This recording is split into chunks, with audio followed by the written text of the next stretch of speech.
இன்றைய ஹுத்பா உரையில் கலாச்சார சீர்கேட்டில் சிக்கிரிக்கும் முஸ்லிம் சமூகம் என்ற ஒரு தலைப்பில் ஒரு சில செய்திகளை திருமறை அல் குர்ஆனிலிருந்தும் நபிகளார் ஸல்லல்லாஹு அலைஹி வஸல்லம் அவர்களுடைய வாழ்விலிருந்தும் குறுகிய நேரத்தில் உங்களுடைய கவனத்தை கொண்டு வருவதற்கு நான் விரும்புகிறேன். இஸ்லாத்தை பொறுத்தவரையில் மதிப்புக்குரியவர்களே, அது வெறுமனே ஒரு இபாதத்தோடு மாத்திரம் சுருங்கிய ஒரு மார்க்கம் அல்ல.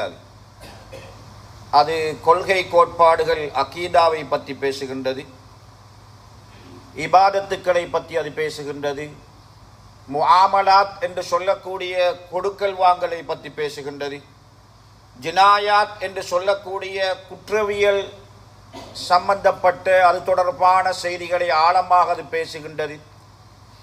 இவைகள் எல்லாவற்றையும் பேசுவதைப் போலவே அல் குர்ஆன் அஹ்லாக் பண்பாடுகளை பற்றி பேசுகின்றது. இந்த பண்பாடுகளை திருமறை அல் குர்ஆனும் நபிகளார் ஸல்லல்லாஹு அலைஹி வஸல்லம் அவர்களும் நான் மேலே சொன்ன எல்லா அம்சங்களோடும் சேர்த்து பார்க்குகிறார்கள். கொள்கையோடு இருக்கும்போது அங்கே அஹ்லாக் இருக்க வேண்டும், இபாதத்தோடு இருக்கும் பொழுது அங்கே அஹ்லாக் இருக்க வேண்டும், கொடுக்கல் வாங்கல் செய்யும் பொழுது அங்கே அஹ்லாக் இருக்க வேண்டும். அஹ்லாக் என்று சொல்லக்கூடிய இந்த பண்பாடு இருக்கின்றதை அன்பார்ந்தவர்களே, அது இஸ்லாத்துடைய எல்லா துறைகளிலுமே உள்நுழைந்திருக்கின்றது. இஸ்லாம் என்பது ஒரு சரியாக பார்த்தா ஒரு வாழ்க்கை திட்டம். ஒரு மனிதன் காலையில் கண் விழித்ததிலிருந்து மாலையில் கண்ணை மூடுவதுடன் இரவு நேரத்தில் தூங்குவதை கூட இஸ்லாம் இபாதத்தாக நமக்கெல்லாம் சொல்லித் தருகின்றது. எங்களுடைய வாழ்க்கையில் நாம் எப்படி இஸ்லாத்தை பொருந்திருக்கிறோம் தெரியுமா? நமக்கு எது சாதகமாக இருக்கின்றதோ, நம்மால் எதை செய்ய முடியுமாக உள்ளதோ, நம்முடைய ஏரியாவுக்கு எது பொருத்தமாக இருக்குதோ அதை மாத்திரம் நானும் நீங்களும் தேர்ந்தெடுத்துக் கொள்கிறோம். அதை நாங்கள் சரியாக நம்ம செய்கிறோம்.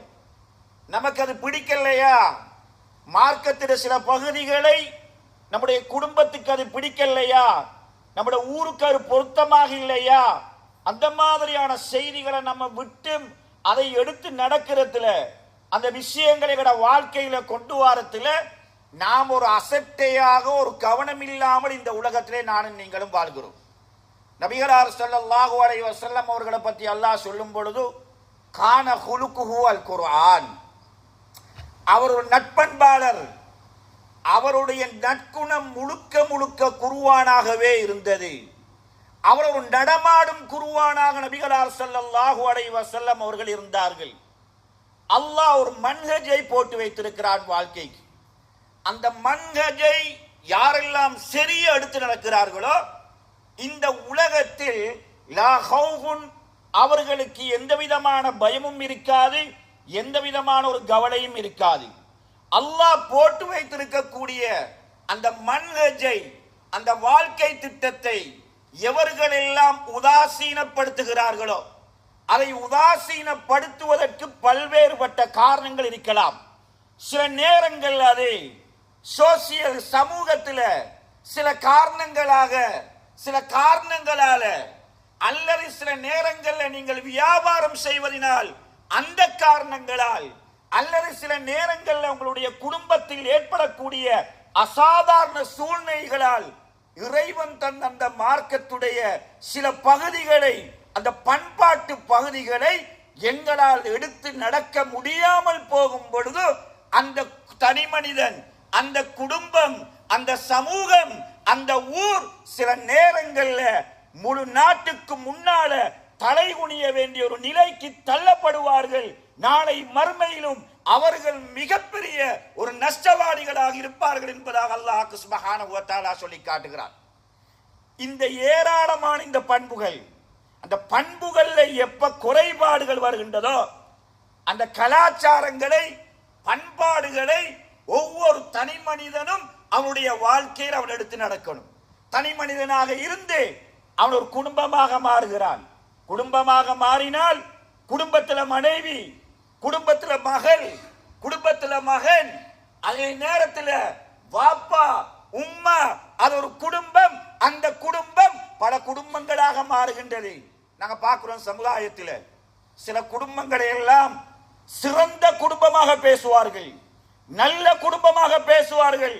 அவர்களா மாஷா அல்லாஹ் இந்த ஊர்ல நிறைய நலவுகளுக்கு அவங்க தான் காரணம், அவங்க நல்லவர்கள், அவங்க எல்லாம் நல்ல பண்பாளர்கள்.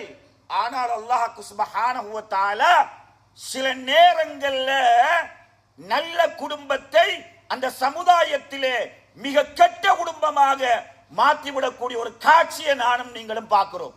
அப்பொழுதெல்லாம் நானும் நீங்களும் தூற்றுவோம், அப்பொழுதெல்லாம் நானும் நீங்களும் தாறுமாறாக பேசுவோம்.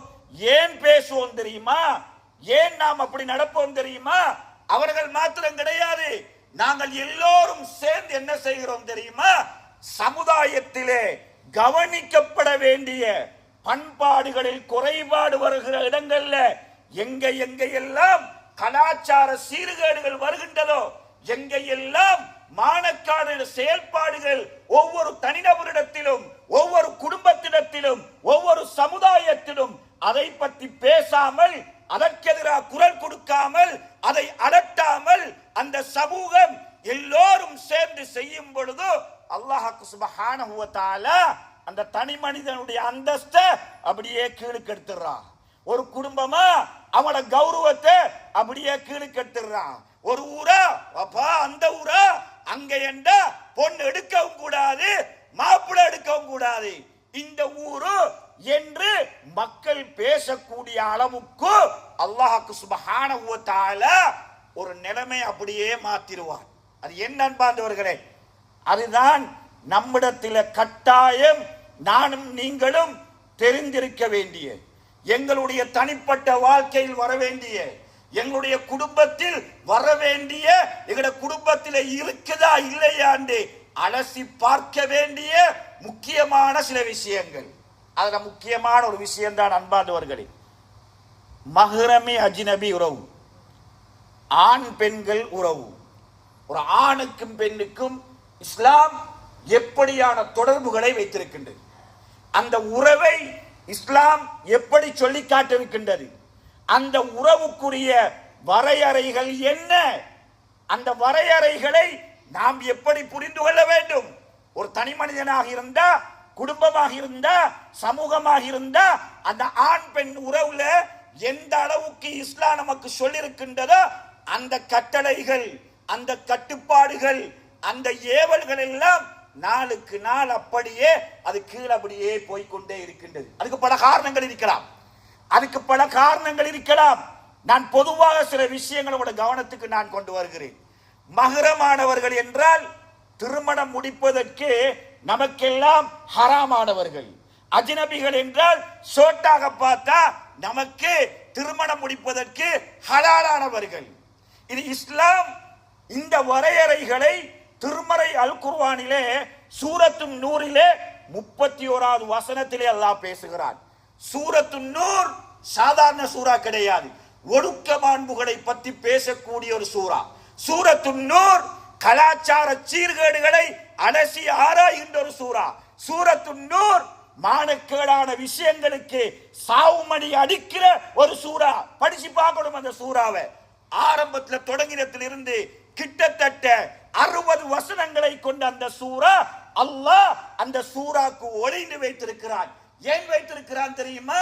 கலாச்சார சீர்கேட்டில, ஜினால, விபச்சாரத்தில, மானக்கேடான செயற்பாடுகள்ல ஒரு மனிதன், ஒரு குடும்பம், ஒரு சமூகம் விழுந்து விடக் கூடாது என்பதற்காக கலாச்சார சீர்கேடுகளை எல்லாம் அக்குவேரா ஆணிவேரா அலசி பார்க்கின்ற ஒரு சூறா தான் சூரத்து நூர். அல்லாஹ் என்ன சொல்கிறார் 31வது வசனத்தில் படிச்சு பாருங்க. ஒரு பெண்ணுக்கு யாரெல்லாம் மஹ்ரமானவர்கள், ஒரு ஆணுக்கு யாரெல்லாம் மஹ்ரமானவர்கள், ஒரு பெண்ணுக்கு அவர்களை தவிர உள்ளவர்கள் எல்லாம் அஜ்னபிகள். ஒரு ஆணுக்கு அல்லாஹ் சொல்லக்கூடியவர்களை மஹ்ரமானவர்களை தவிர உள்ளவர்கள் எல்லாம் அஜ்னபிகள். அப்படி என்றா தனியா இருக்கேலாம், 2 பேருக்கும் தனியா இருக்கேலாம், 2 பேருக்கும் தனியாக ஒரு பைக்ல ஒரு வாகனத்தில் பிரயாணம் போகலாம், 2 பேருக்கும் தனியாக ஒரு எங்கேயாவது ஒரு நாட்டுக்கு எங்கேயாவது ஒரு இடத்துல தனிமையில மகரம் இல்லாம அவர்கள் ஒன்றாக வேலை செய்வதை இந்த அம்சங்கள் எல்லாம் தடுத்து கொண்டு வருகிறது. அதுல முக்கியமான ஒன்றுதான் அன்பார்ந்தவர்கள், நாம் எல்லாம் கணக்கெடுக்காம இருக்கிற உறவுகள். நம்முடைய குடும்பத்தில் அன்பார்ந்தவர்களே, குடும்பமாக குடும்பத்துக்குள்ளே வரக்கூடிய முக்கியமான கலாச்சார சீர்கேடு என்ன சீர்கேடு என்றால், எங்கட உறவு வழக்கத்தில் நம்ம என்ன சொல்லுவோம் என்றா, சாச்சா பெரியப்பான்னு நம்ம சொல்லுவோம். வாப்பட நானா பெரியப்பா, வாப்பட தம்பி சாச்சா. வாப்பட தம்பிக்கு மகள் இருக்கின்றது, வாப்பட சாச்சாவுக்கு மகள் இருப்பாள். அல்லது எங்கட சாட்சி அல்லது பெரியம்மா அவங்களுக்கு மகள் இருப்பாங்க. எங்கட சமூக கண்ணோட்டத்தில் நாங்க எப்படி பார்க்கிறோம் தெரியுமா? அதை சாச்சட மகளை சாட்சிட மகளை தங்கச்சின்னு நம்ம அழைக்கிறோம். அப்படியா இல்லையா? நம்ம அழைக்கிறது எப்படி தெரியுமா? தங்கச்சின்னு நம்ம அழைக்கிறோம். இஸ்லாத்தை பொறுத்தவரையில் அன்பாண்டவர்களே, ஒரு தாய்க்கும் ஒரு தந்தைக்கும் பிறந்தவர்கள் தான் அக்கா தங்கை என்பவர்கள். அவர்கள் தான் ஒரு ஆண்மகனுக்கு மகரமானவர்கள். அவர்களை தவிர சமுதாயத்திலே நாம தங்கச்சின்னு வச்சிருக்கிறோம், நாம வேற என்னமாவது ஒரு பேரை வச்சிருக்கிறோம்.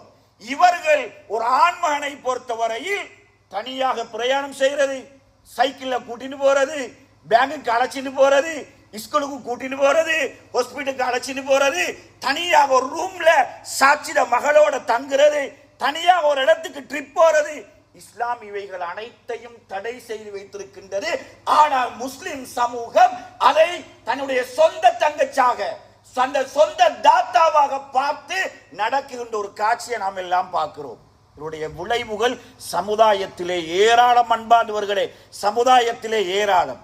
பிள்ளையை பெற்றெடுத்த வாப்பாக்கு தெரியாது ஏண்ட மகளை யாரோட பாடசாலைக்கு, பஜாருக்கு, ஹாஸ்பிட்டலுக்கு அனுப்பணும். பிள்ளையை பெற்றெடுத்த தந்தைக்கு தன்னுடைய மகளை யாரோடு தனியாக நிறுத்திவிட்டு போவதற்கு இஸ்லாம் அனுமதிக்கின்ற இந்த செயற்பாடு, இந்த விவரம் ஒரு தந்தை கட்டாயம் தெரிந்திருக்கணும், தாயும் தெரிந்திருக்கணும். இஸ்லாம் ஹராமாக்கிய அஜ்னபிகளான இவ்வாறான தன்னுடைய தாத்தட மகன், தன்னுடைய நானட மகன், தன்னுடைய சாட்சிட மகன், இவங்களோட இந்த மகனை நான் தங்கச்சி என்பதற்காக, சமுதாயத்திலே உள்ள வழக்கப்படி என்பதற்காக விட்டுட்டு போறதை இஸ்லாம் தடை செய்கின்றது. இது எங்களோட சமுதாயத்தில் இது நிறையவே இருக்குது. யாரும் இது பெருசுபடுத்துறல. ஏன் பெருசுபடுத்த மாட்டாங்க தெரியுமா?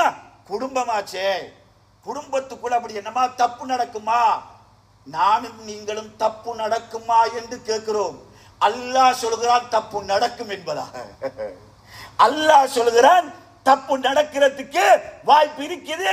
அதனாலதான் அல்லாஹ் அந்த பொம்புல புள்ளகளை ஒரு ஆண்மகனுக்கு அஜ்னபியாகவே அல்லாஹ் வைத்திருக்கிறான். இதோட உறவு நாங்க கணக்கெடுக்காத ஒரு உறவு. இரண்டாவது உறவு என்ன தெரியுமா அன்பார்ந்தவர்கள்? மதினி என்ற உறவு.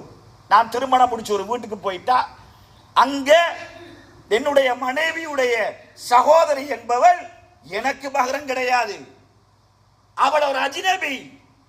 அவளோட நான் மதினி என்பதற்காக, என்னுடைய மனைவியுடைய தங்கை என்பதற்காக அவளோட தனித்திருப்பது, அவளோடு நான் தனியாக கதைப்பது, யாரும் இல்லாத நேரத்தில் அவள் மாத்திரம் வீட்டில் இருக்கும் போது நான் அந்த வீட்டில் இருப்பது, அவளை அழைத்துக் கொண்டு சமூகத்தில் உள்ள ஏராளமான தேவைகளுக்கு இந்த வைஃப் சொல்கிறா, தங்கச்ச கூட்டிட்டு நீங்க போங்க, தங்கச்ச கூட்டிட்டு அங்க கூட்டிட்டு வாங்க, இங்க கூட்டிட்டு போங்க.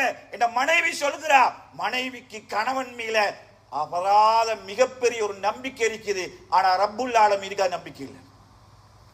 அதனாலதான் ரசூலுல்லாஹி ஸல்லல்லாஹு அலைஹி வஸல்லம் ஒரு செய்தி சொன்னாங்க அன்பானவர்கள். இப்படி பள்ளிவாசல் எல்லாரும் இருக்கும் பொழுது கேட்டாங்க, அல்லாஹ்வுடைய தூதர் ஆண்களுக்கு ஒரு எச்சரிக்கை செய்தார்கள். இய்யாக்கும் அலத்துஹூலி ஃபின் நிஸா, பெண்கள் மாத்திரம் வீட்டில் இருக்கும் பொழுது நீங்கள் யாரும் அந்த வீட்டுக்கு போறதை நான் உங்களுக்கு எச்சரிக்கை செய்கிறேன் என்றாங்க ரசூலுல்லாஹி ஸல்லல்லாஹு அலைஹி வஸல்லம். ஹஸ்பண்ட் இருக்கிறாரா இல்லையா? நான் போயிட்டு வாரேன். மகரமானவர்கள் யாரா இருப்பாங்களா? அல்ஹம்துலில்லாஹ் பேசிட்டு போகலாம். மகரமானவர்கள் வீட்டில் யாரும் இல்லையா? இந்த பெண் மாத்திரம் தானா இருக்கிறாள்? ரசூலுல்லாஹ் சொன்னாங்க தெரியுமா, நான் உனக்கு எச்சரிக்கை செய்கிறேன், போகாதப்பாண்டாங்க. ஒரு சஹாபி எழுப்பி கேட்டார், அல்லாஹ்வுடைய தூதரே, அப்படின்னா அல்ஹமு இவரை பத்தி நீங்க என்ன நினைக்கிறீங்க? ஹமுண்டா யாரு தெரியுமா அன்பார்ந்தவர்களே? ஹமுண்டா யாரு தெரியுமா? ஒரு இடத்துல திருமணம் முடிச்சா அந்த பெண்ணுக்கு கணவனுடைய தம்பி, கணவனுடைய நானா, கணவன் இல்லாத நேரத்தில் மைனியை சந்திக்கிறதுக்கு மனைவி மதினி தனியாக வீட்டில் இருக்கும் பொழுது இவருடைய நானா தம்பி வீட்டுக்கு போறத பத்தி நீங்க என்ன நினைக்கிறீங்க யா ரசூலல்லாஹ் என்று கேட்டாங்க. யாரா தப்பா நினைப்பாங்களா? மச்சன் வந்தா வீட்டுக்கு எடுக்காம இருக்கேலுமா? மச்சன் நீங்க வீட்டுக்கு வராதீங்க, ஹஸ்பண்ட் இல்ல நீங்க போங்கன்னு சொல்லேலுமா? சொன்னா என்ன நடக்கும்? குடும்பத்துல குழப்பம் வரும், குடும்பத்துல பிரச்சனை வரும். புருஷன் தம்பி வீட்டுக்கு போனாரு, புருஷன் சாச்சா வீட்டுக்கு போனது, புருஷன் பெரியப்பா மாமா இவங்கெல்லாம் வீட்டுக்கு போன நேரத்துல இந்த பொம்பளை புள்ள வீட்டுக்கு எடுக்காம கதவை மூடிட்டாண்டு பெரிய குழப்பம் வரும். நபிகளார் ஸல்லல்லாஹு அலைஹி வஸல்லம் சொன்னார்கள், புருஷன் நானா தம்பி யாராவது அவன் இல்லாத நேரத்தில் உங்க வீட்டுக்கு வாராங்களா, அல் மௌத்து நாங்க ரசூலுல்லாஹி ஸல்லல்லாஹு அலைஹி வஸல்லம். வாழ்க்கை என்பது மௌத்துக்கு சமனானது, அது முடிஞ்சிரும், அது பிரச்சனையில போய் சிக்காயிரும், அந்த வாழ்க்கை தொடர்ந்து வைத்திரும் என்று சொன்னாங்க நபிகளார் ஸல்லல்லாஹு அலைஹி வஸல்லம். மச்சனையே வீட்டுக்கு நானட தம்பிய, நானட நானவ, நானட சாச்சவ, கணவனுடைய உறவுக்காரர்களே கணவன் இல்லாததுல நீ வீட்டுக்குள்ள எடுக்க கூடாது என்றால் அன்பார்ந்தவர்களை இந்த உறவு முறைகள் வீடுகளுக்குள்ள எப்படி நடந்து கொண்டிருக்குது யோசனை பண்ணி பாருங்க. இதெல்லாம் நீங்க யோசனை பண்ணி பாருங்க. நாங்கள் எல்லாம் சில நேரங்கள்ல திருமணம் முடித்து தனி குடித்தனமாக இருப்பார்கள், சில நேரங்கள்ல கூட்டு குடும்பமாக இருப்போம். நாங்கள் எல்லாம் ஒரே வீட்டிலுக்கு திருமணம் முடிச்ச மருமகனும் இருப்பார், என்னுடைய மகனும் இருப்பார், எனக்கு இன்னும் 2 மகள்கள் வீட்டுக்குள்ளே இருக்கிறார்கள் என்றால் இந்த உறவை நாம் எப்படி பேணி பாதுகாத்துக் கொள்வது என்பதை ஒவ்வொரு தகப்பனும் தாயும் தெரிந்திருக்க வேண்டிய ஒரு கடமை. அதனாலதான் ரசூலுல்லாஹி ஸல்லல்லாஹு அலைஹி வஸல்லம் சொன்னாங்க, லா யஹுலுவன்ன ரஜுலும் பி இம்ராத்தின், ஒரு ஆண் மகன் ஒரு பெண்ணோடு தனித்திருக்க வேண்டாம். வசாலிசுஹுமா ஷைத்தான், மூணாவதாக யார் இருக்கிறான் தெரியுமா? அங்கே ஷைத்தான் இருக்கிறான்னு சொன்னாங்க ரசூலுல்லாஹி ஸல்லல்லாஹு அலைஹி வஸல்லம். சுப்ஹானல்லாஹ், வஹி சொல்கின்றது. நாங்க எங்களுக்கு நம்பிக்கை இருக்குது, நாங்க நம்புறோம், நாங்க ஏதாவது ஒன்று பேசிடுவோம். வஹி சொல்கின்ற என்ன தெரியுமா? நீங்க 2 பேர் தனியாக இருந்தா மூணாவதாக ஷைத்தான் இருக்கிறான். நம்மள்ட்ட இருக்கிற ஒரு மோசமான ஒரு பழக்கம், நம்ம என்ன செய்வோம் தெரியுமா? நம்முடைய கடையில வேலை செய்கிற பையன், நம்முடைய ஃபேக்டரியில வேலை செய்கிற பையன், நம்முடைய நண்பர்கள் நாம் இல்லாத நேரத்தில் அவசரமாக தன்னுடைய மனைவி மாத்திரம் வீட்டில் இருக்கக்கூடிய நேரத்தில் சாப்பாடு எடுக்கிறதுக்கு அனுப்புறது, பணம் எடுக்கிறதுக்கு அனுப்புறது, உங்களோட விஷயங்களை ஏதாவது இருந்தா அதை போய் நீ மனைவிட்ட போய் எடுத்துட்டு வாண்டு கடையில வேலை செய்யறவரு இவரு 20 வருஷமா இந்த கடையில வேலை செய்யறாரு, எனக்கு நம்பிக்கை என்று நீங்கள் நினைக்கிறீர்கள் என்றால் அல்லாஹ்வுக்கும் நம்பிக்கை இல்லை, ரசூலுக்கும் நம்பிக்கை இல்லை. நம்ம நம்புறோம். சமூகத்தில் சில நிகழ்வுகள் சுப்ஹானல்லாஹ், சமூகத்தில் நடந்த சில நிகழ்வுகள் ஆச்சரியமிக்கது. 25 வருடங்களாக ஒரு வருடத்திலே ஒருவர் வேலை செய்கிறார், அவருடைய வீட்டில் உள்ள சகல வேலைகளையும் செய்கிறார். தனியாக எனக்கு கடைக்கு போறதுக்கு டைம் இல்லை, மார்க்கெட்டுக்கு வைஃபை கூட்டிட்டு போறதுக்கு டைம் இல்லை. எங்கிட்ட டிரைவர் 24 வருஷமா வேலை செய்யறாரு. என்னுடைய மனைவியை ரசூலுல்லாஹ் சொன்னாங்க, 2 பேர் இருந்தால் மூணாவதாக ஷைத்தான் இருப்பான் என்று சொல்லி இந்த ஹதீஸ்கள் எல்லாம் புறக்கணிச்சு போட்டு எனக்கு என் வைஃப்ல நம்பிக்கை, எனக்கு என் கடையில என் ஃபேக்டரியில வேலை செய்யற டிரைவர்ல நம்பிக்கைன்னு சொல்லி நீங்கள் அனுப்புகிறீர்களா? நீங்க ரசூலுல்லாஹ்வுடைய சுன்னாவை நீங்கள் மறுக்குகின்றீர்கள். வேறொரு கலாச்சாரத்துக்கு, ஒரு மோசமான ஒரு சீர்கேட்டுக்கு நீங்க வழியை சமைச்சு கொடுக்கிறீங்க. நடந்த நிகழ்வு 25 வருஷமாக டிரைவர், அல்லாஹ் அக்பர், 25 வருடமாக ஒரு வீட்டில் டிரைவர். அவர் டிரைவனுக்கு சேரும் போதுதான் அவருக்கு ஒரு பொம்பளை புள்ள கிடைக்குது. பொம்பளை புள்ள கிடைச்சி அந்த பொம்பளை புள்ளைக்கு திருமணம் முடிச்சு அந்த வீட்டில் 25 வருடங்களாக இருக்கிறன்னு சொன்னா அந்த சின்ன புள்ளைய தூக்கி வளர்த்தவர் தான் இந்த டிரைவர். அல்லாஹ் அக்பர். என்ன நடந்தது? இலங்கையில் நடந்த நிகழ்வு இது. கடைசி கிரில் என்ன தெரியுமா? திருமணம் முடிச்ச அந்த மகளையும் கூட்டிட்டு இந்த டிரைவர் ஓடி போயிட்டார். சுபஹானல்லாஹ். நம்பிக்கை இல்லை. மனிதனை படைத்து மனிதனுக்குரிய உள்ளுணர்வுகளை ஆக்கி அல்லாஹ் ரப்புல் ஆலமீன் மனிதன் யாராக இருந்தாலும் எப்படிப்பட்டவன் என்ற அறிவை அறிந்தவன் அல்லாஹ். அதற்கேற்றால் போல் அல்லாஹ் சுப்ஹானஹு வ தஆலா வழிவகைகளை அமைத்து வைத்திருக்கிறான். யாரெல்லாம் இந்த வழிவகைகளை, கட்டுப்பாடுகளை, தடைகளை தாண்டி போகிறார்களோ அதனுடைய விளைவை சமுதாயத்திலே அனுபவிச்சு கொண்டிருக்கிறார்கள். இது குடும்ப ரீதியாக நடக்கிற ஒரு முக்கியமான ஒரு விஷயம். இரண்டாவது விஷயம் அன்பார்ந்தவர்களே, இந்த கெட் டுகெதர் ஒன்று நடக்குது சமுதாயத்தில். ஃபேமிலிகள் எல்லாம் சேர்ந்து ஒரு இடத்துல ஒரு நாள், அது ஏதாவது ஒரு வீட்டில் நடக்கலாம்.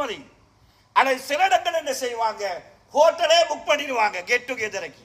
எல்லா ஃபேமிலிகளும் எல்லோரும் ஒன்று சேர்ந்து அன்றைய நாளை சந்தோஷமாக கழிக்கிறதுக்கு. வீட்டில் ஒழுக்கமா இருந்த பொம்புல, வீட்டில் ஆண்கள் யார் வந்தாலும் முன்னுக்கு வர மாட்டா, ஆண்கள் வந்தாலும் பேசவும் மாட்டா. வீட்டில் பக்குவமா ஒழுக்கமா வளர்க்கப்பட்ட மனைவி, பிள்ளைகள் எல்லாம் இந்த கெட் டுகெதர் என்ற ஒரு நிகழ்வு வந்துட்டா என்ன நடக்குது தெரியுமா? அந்த ஒழுக்கத்தன்மை எல்லாம் குறைந்து அதிலே அங்க போய் அந்த கெட் டுகெதர் என்ற நிகழ்வுகளை எல்லோரும் சர்வ சாதாரணமாக இருந்து ஆடல், பாடல், போட்டி, அதுக்கு பின்னிக்கால பேட்டி, சுபஹானல்லாஹ், அதுக்கு பின்னிக்கால ஒவ்வொருத்தரையும் மகரம் இல்லாதவர்களுக்கு முன்னால் அறிமுகப்படுத்துகிறது. இந்த மாதிரியான நிகழ்வுகள், ஒழுக்க சீர்கேடுகள் சமுதாயத்தில் இன்றைக்கு கொஞ்சம் கொஞ்சமாக அப்படியே மாறிண்டு வருது. கொஞ்சம் கொஞ்சமாக மாறிண்டு வருது. இஸ்லாம் தந்த ஒழுக்கம், பெண்கள் இப்படித்தான் இருக்கணும், ஆண்கள் இப்படித்தான் இருக்கணும். இஸ்லாம் சொல்லுது, பெண்கள் நீங்க வீட்டுல இருந்துக்கங்க, தேவை வந்தா லா துசாவிர் இம்ராத்துன் இல்லா மாதி மஹ்ரமின்.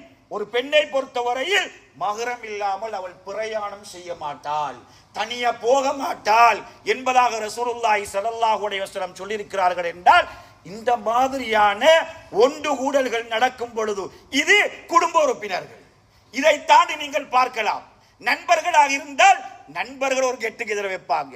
இதை தாண்டி நீங்கள் பார்க்கலாம், நீங்க ஒரு இடத்துல வேலை செய்றீங்க, ஒரு ஃபேக்டரியில, ஒரு கம்பெனியில, அந்த கம்பெனியில ஒரு 100 பேர் வேலை செய்யறேன்னு சொன்னா கம்பெனியே உங்களுக்கு என்ன செய்யும் தெரியுமா? உங்களுக்கு ஒரு ஃபன்னான ஒரு நாளை ஏற்படுத்துவாங்க. உங்களோட ஃபேமிலி எல்லாம் நீங்க கூட்டிட்டு வாங்க, அந்த ஹோட்டல்ல எல்லாம் இருப்பாங்க. உங்களோட வைஃப் ஒழுக்கமா வளர்ந்தவங்க, உங்களோட மகள் ஒழுக்கமா இருந்தவங்க, உங்களோட மகள் தேவையில்லாமல் அந்நிய ஆண்களோடு பேசாம ஒழுக்கத்தோடு இருந்த அந்த பொம்புளையுடைய அந்த வெக்கத்தை நீங்கள் அந்த இடத்துக்கு அழைத்து கொண்டு போய் அந்த பெண் வெக்க சுபாவத்தோடு இருக்கிற நேரத்தில் அந்த பெண்ணை மேலே கெடுத்து அவவை அறிமுகப்படுத்தி அவடத்தில் பேட்டி எடுத்து அதை இன்றைக்கு சோசியல் மீடியால போடக்கூடிய ஒரு நிலைமைக்கு இந்த கெட் டுகெதரை சீரழிஞ்சு போகுது என்று சொன்னால், மதிப்புக்கும் கண்ணியத்துக்கும் உரிய சகோதரர்களே, இஸ்லாம் இபாதத்தோடு மாத்திரம் சுருங்கியதல்ல, இஸ்லாம் சதக்காவோடு மாத்திரம் சுருங்கியதில்லை, இஸ்லாம் கியாமுல் லைலோடு மாத்திரம் சுருங்கியதில்லை, இஸ்லாம் ஜனாசாவோடு மாத்திரம் சுருங்கியதில்லை. எந்த சமுதாயத்திலே கலாச்சார சீரழிவுகள் நடக்குமோ அந்த சமுதாயத்துக்கு இஸ்லாம் இப்படியான எச்சரிக்கைகளை, வரையறைகளை போடுகின்றது. ஒரு விதமான கலாச்சார சீரழிவு நம்முடைய சமுதாயத்திலே நடந்து கொண்டிருக்கின்றது. நீங்க படிச்சீங்களா ஷுவைப் அலைஹிஸ்ஸலாத்துடைய மகளுடைய வரலாறு? மூசா அலைஹிஸ்ஸலாம் மதியனுக்கு போறாங்க. மூசா அலைஹிஸ்ஸலாம் மதியனுக்கு போன நேரத்தில் அன்பார்ந்தவர்களே யாருமே இல்லை. நிறைய மக்கள் அவருடைய மிருகங்களுக்கு, கால்நடைகளுக்கு ஒரு கிணற்றடியில் தண்ணீர் புகட்டி கொண்டிருக்கிறார்கள். தூரத்தில் பார்த்தா 2 யுவதிகள் நின்று கொண்டிருக்கிறார்கள். கிட்டவாய் கேட்கிறாங்க, என்ன தெரியுமா, நீங்க 2 பேருமே நின்று கொண்டிருக்கிறீர்கள்? இல்ல, ஆண்கள் அவர்களுடைய கால்நடைகளுக்கு தண்ணீர் கொடுத்து கொண்டிருக்கிறார்கள். அவர்கள் தண்ணீர் கொடுத்து போனதுக்கு பின்னால் நாங்க எங்கட கால்நடைக்கு தண்ணீர் கொடுப்பதற்காக வேண்டி வெயிட் பண்ணிட்டு இருக்கிறோம். நாங்கள் ஆண்களோடு நாங்கள் ஒன்று செய்யறதுக்கு நாங்கள் விரும்பல என்று சொன்னாங்க. சுபஹானல்லாஹ். ஹயா, வெக்கம். இந்த வெக்கம் இல்லைண்டா ரசூலுல்லாஹ் சொன்னாங்க எல்லாத்தையுமே செய்வானவர்.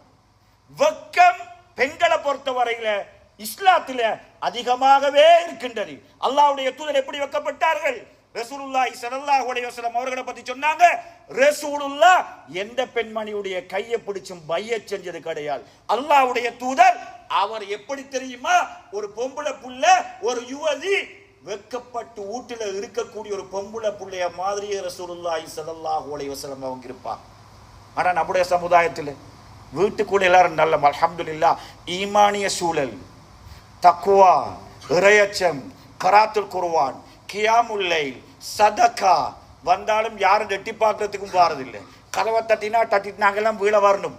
ஆனா அவர்களை நீங்கள் ஒரு ட்ரிப்புன்னு வந்துட்டா, நண்பர்களோட ஒரு கெட் டுகெதர்ன்னு வந்துட்டா, ஒரு நண்பருடைய ஃபங்க்ஷன் ஏதாவது வந்துட்டா, நீங்க பிடிச்சிருக்கிற கயிறை கொஞ்சம் கொஞ்சமாக நீங்கள் நழுவிக்கிறீர்கள். அந்த கயிறு நழுவிக்கொண்டே போனால் வெக்கம் என்பது பெண்களிடத்திலிருந்து எடுபட்டு போனா சுப்ஹானல்லாஹ். ரசூலுல்லாஹி ஸல்லல்லாஹு அலைஹி வஸல்லம் சொன்னார்கள், பனு இஸ்ரவேல் சமுதாயத்திலே வந்த முதலாவது பிரச்சனை என்ன தெரியுமா? பனு இஸ்ரவேல் சமுதாயத்தில் வந்த முதலாவது பிரச்சனை ஃபித்னத்துன் நிசா, பெண்களுடைய ஃபித்னான்னு சொன்னாங்க ரசூலுல்லாஹி ஸல்லல்லாஹு அலைஹி வஸல்லம். அதனால் அன்பார்ந்தவர்களே, எங்கட மனைவி, எங்கட மகள், நாங்கள் அதை எப்படி பாதுகாக்கணும், நாங்கள் எப்படி வழி நடத்தணும், எந்த இடத்துக்கு கூட்டிட்டு போகணும், எந்த இடத்துக்கு கூட்டிக் கொண்டு போகக்கூடாது என்பதை மார்க்கம் தெரிந்திருந்தால் தான் தீர்மானிக்கலாம். இல்லைன்னா தீர்மானிக்க இயலாது. தெரியாது சொல்லுவாங்கன்னு தெரியுமா, சோசியல் தெரியாது இவங்களுக்கு. இதெல்லாம் சோசியல் அப்பா. இதெல்லாம் பேசுறது, சிரிக்கிறது, அந்நியாவோட கை கொடுக்கிறது, அவங்களோட சாஜமா பேசுறது, ஒன்றுக்கு இருந்து போட்டோ எடுக்கிறது, டெலிபோன் நம்பரை மாத்தி கொள்றது. அல்லாஹ்வுடைய தூதர் சொன்னார்கள், ஒரு பெண்ணுக்கு எச்சரிக்கை செஞ்சாங்க ரசூலுல்லாஹ்.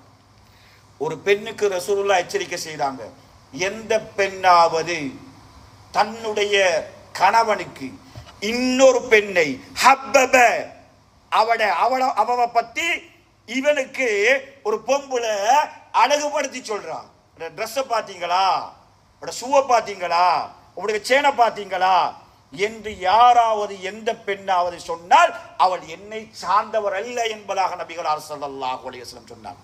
இதெல்லாம் போற இடத்துல ஒரு பாட்டிக்கு போயிட்டு வந்துட்டா சுப்ஹானல்லாஹ், ஹஸ்பண்ட் பேசுவார் அந்த பொம்பளைய பத்தி, இந்த பொம்பளைய பத்தி, மனைவி பேசுவார் என்ன தெரியுமா, இந்த பொம்பளை அந்த பொம்பளைய பத்தி கணவனுக்கு சொல்லி சொல்லி அவனுடைய கணவனுடைய மனசுல தேவையில்லாத எண்ணங்கள் உருவெடுக்கிறதுக்கு வாய்ப்பு இருக்கின்ற காரணத்தால இஸ்லாம் எல்லாவற்றையும் ஒழுக்கத்துடன் பண்பாட்டுடன் வரையறை செய்து வைத்திருக்கிறது நாம் எல்லாம் பார்க்கிறோம்.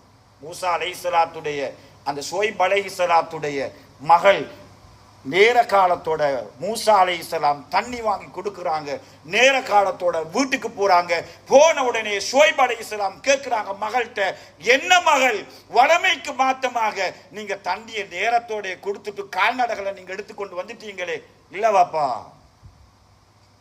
இல்லவாப்பா, இப்படி ஒருத்தர் போய் வந்திருந்தாரு, அவர் தான் எங்களுக்கு தண்ணி எடுத்து தந்தாரு. அப்ப வாப்பா சொன்னார் மகள்கிட்ட என்ன தெரியுமா, நீங்க போய் அந்த போயை கூட்டின்னு வாங்கன்னு சொன்னார். அந்த பெண்மணி நடந்து வந்தா, அல்லாஹ் அதை அல் குர்ஆன்ல நமக்கெல்லாம் ஒரு படிப்பினையாக சொல்கிறான். தம்ஷி அலஸ்தஹியா, அந்த பொம்புல புள்ள வெக்கத்தோடு வந்து மூசா அலைஹிஸ்ஸலாம் அவர்களை வாப்பா வர சொன்னதாக சொல்ல, மூசா அலைஹிஸ்ஸலாம் முன்னால போகிறார், அந்த பொம்புல புள்ள பின்னால போகின்றது. வீட்டுக்கு போன உடனே வாப்பா பேசுறாங்க. பேசின நேரத்தில் ரெண்டு மகள்கிட்டையும் கேட்கிறாங்க, உங்களுக்கு நான் இவரை திருமணம் முடிச்சு தரட்டுமான்னு கேட்கிறாங்க. அப்பொழுதுதான் அந்த ரெண்டு மகள்ல ஒரு மகள் சொன்னா, இந்த மூசா அலைஹிஸ்ஸலாம் என்று சொல்லக்கூடிய இந்த யங் போயை பற்றி சொல்லும் போது சொன்னார்கள், இன்னஹு அல் கவியு அல் அமீன், அவர் பலமானவர், அவர் நம்பிக்கையானவர். வாப்பா அப்படின்னா என்ன தெரியுமா, அவர் எனக்கு முன்னால போகும் பொழுது திரும்பி திரும்பி எல்லாம் பார்த்து பார்த்து போகல, அந்த அளவுக்கு நம்பிக்கையாக நாணயமாக நடந்து கொண்டவர், அவரை திருமணம் முடிப்பதற்கு நாங்கள் விருப்பப்படுகிறோம் என்பதாக அந்த மகள் ரெண்டு பேரும் சொன்ன வரலாறு நாம் எல்லாம் குர்ஆன்ல படிக்கிறோம். அதனால மதிப்பும் கண்ணியத்துக்கும் உரிய சகோதரர்களே, மேற்கத்திய மோகம், சோசியல் மீடியாக்களுடைய விளம்பரங்கள், இதனால முஸ்லிம் சமூகம் கவரப்பட்டு நாளுக்கு நாள் யூத கிறிஸ்தவ கலாச்சாரங்களை என்ன செய்கின்றது, பின்பற்றி கொண்டே போகின்றது. இன்னொரு கலாச்சாரம் நடக்குது, அது என்ன தெரியுமா அன்பார்ந்தவர்களே, இன்னொரு சீர்கேடு, classmate party, back to school, classmate party நடக்குதான் பாருங்க. ஓ லெவல் முடிஞ்சிட்டா எக்ஸாம் விடுறதுக்கு முன்பு கலவர் பார்ட்டி, ஏ லெவல் முடிஞ்சிட்டா ஏ லெவல் முடிஞ்சு பிடிந்து போறவர்கள் ஒரு பார்ட்டி. உம்மா சொல்லுவா, பிரச்சனை இல்ல, ஒரு நாள் தானே மகளை நீங்க அனுப்பிடுங்க. அங்க அவங்களோட கிளாஸ்ல ஆம்பளை புள்ள எல்லாம் வருவாங்க, இங்க இவங்களோட எல்லா பொம்பளை புள்ளைகளும் ஒன்று சேர்ந்து அது ஒரு களியாட்டமாகவே இருக்கும். உங்களுக்கு தெரியாது, எங்கேயாவது ஒரு இடத்துல ஒரு வீட்டுல அது நடக்கும். நடக்கின்ற வீட்டுல அந்த உம்மாக்கும் அந்த தாய்க்கும் தந்தைக்கும் இதை பத்தி எந்த விதமான அறிவும் இல்லை. அங்க ஆம்பளை புள்ளன் வருவாங்க, பாய்ஸ் வருவாங்க, கேர்ள்ஸ் வருவாங்க, கதைப்பாங்க, சிரிப்பாங்க, கேக் கட்டுவாங்க, ஒன்றாக போட்டோ எடுப்பார்கள், அதை சோசியல் மீடியால போட்டுருவாங்க. நவுது பில்லா.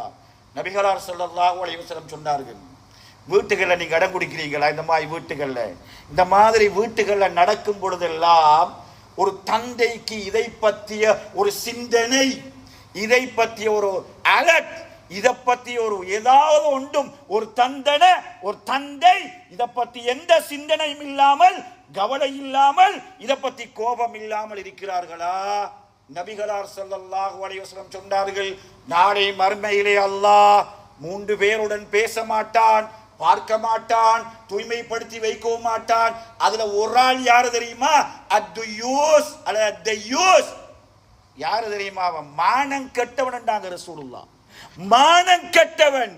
தன்னுடைய மனைவி இப்படி ஒரு நிலைமை நடக்குது பார்த்துட்டு, வீட்டுல மகள் இப்படி ஒரு வேலை நடக்குது பார்த்துட்டு பேசாம பொம்மை மாதிரி இருந்துட்டு போறானா வீட்டுல இந்த தகப்பன், இவன் மானம் கெட்டவன் சொன்னாங்க ரசூலுல்லாஹி ஸல்லல்லாஹு அலைஹி வஸல்லம். இந்த மானம் கெட்ட இந்த தந்தை அல்லாஹ் நாளைக்கு மறுமையில பார்க்க மாட்டான்டாங்க. நவுது பில்லாஹ். நாங்க மானம் கெட்ட தந்தைகள் அல்ல, நாங்கள் எல்லாம் ரசூலுல்லாஹ்வுடைய சுன்னாவில் வளர்ந்த தந்தைமார். எங்களோட மனைவிமார்கள் எல்லாம் அதிலே வளர்க்கப்பட்டவர்கள். ஒரு மானக்கேடான, மானங்கெட்ட, வெறுக்கத்தக்க, கலாச்சாரத்துக்கு சீரழிக்கக்கூடிய சீர்கட்ட ஒரு நிகழ்வாக இருந்தா என் மனைவி என்னை கூட்டிட்டு போக மாட்டேன், என் மகனை நான் அனுப்ப மாட்டேன். இது உலக வாழ்க்கை என்பார்களே, இது முடிஞ்சிடும், இது நிரந்தரம் அல்ல என்பதை ஒரு தாயும் தகப்பனும் விளங்கி, குடும்பம் முதல் தனிநபர்கள் வரை இந்த சமுதாயத்தில் நடக்கிற இந்த சீர்கட்டிலிருந்து உங்களையும் உங்கள் குடும்பத்தை நீங்கள் பாதுகாத்துக் கொள்ளுங்கள் என்பதாக முதலாவது உரையிலே கூறி நான் விடைபெறுகிறேன். வாஹிரு தஅவானா அல்ஹம்துலில்லாஹி ரப்பில் ஆலமீன்.